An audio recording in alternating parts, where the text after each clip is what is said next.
about asteroids. Now, since I don't have an asteroid at my house, I'm using a rock as our example. Now, if I wanted to know where this was from, I would analyze what is in it, right? Well, for the sake of this, I know that this is a limestone rock. And I know that this rock, since it is limestone, it contains calcium carbonate.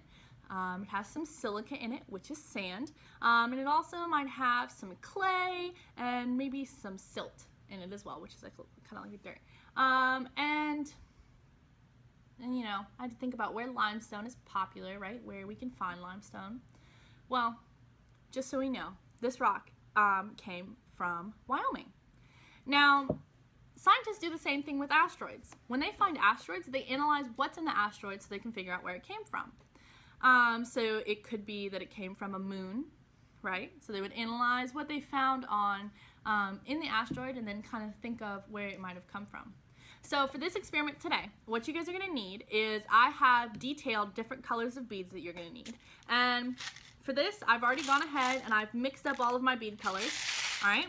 And then you're also going to need some Play-Doh because we're going to be making our own asteroids. So let's get started. All right, everybody. So I have my mixed beads and my Hammond High Cup, and I've got my Play-Doh. Now, for this, what you're going to want to do is just take out your Play-Doh and kind of play with it. Play-Doh, play with it. And play with it for a little bit and make it into a ball. Now, if you don't want to mix up your beads, that's totally fine if you have them in an organized container. I didn't, so I just went ahead and mixed mine. But what you're going to want to do is you're going to take your beads and go ahead and add them in. All right? It's kind of like, I don't know if any of you have made glitter slime before. Mixing glitter in your slime. Some of it sticks and some of it doesn't, so if you go around the other side, mix it in. Or maybe making chocolate chip cookies. It kind of reminds me of that too. Alright? And you guys, my beads are running away. You guys can add as many beads as you want. Alright? I'm going to go ahead and add some more to mine. Alright, so now that I've filled my asteroid with beads, we're going to analyze it. So, if any of you saw that top secret document at the beginning of this video, the disclaimer, we're going to use that.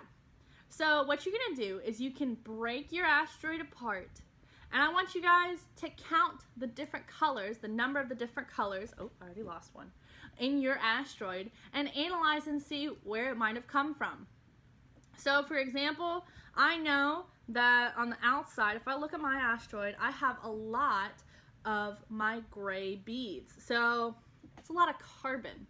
So maybe it came from a carbon-based planet.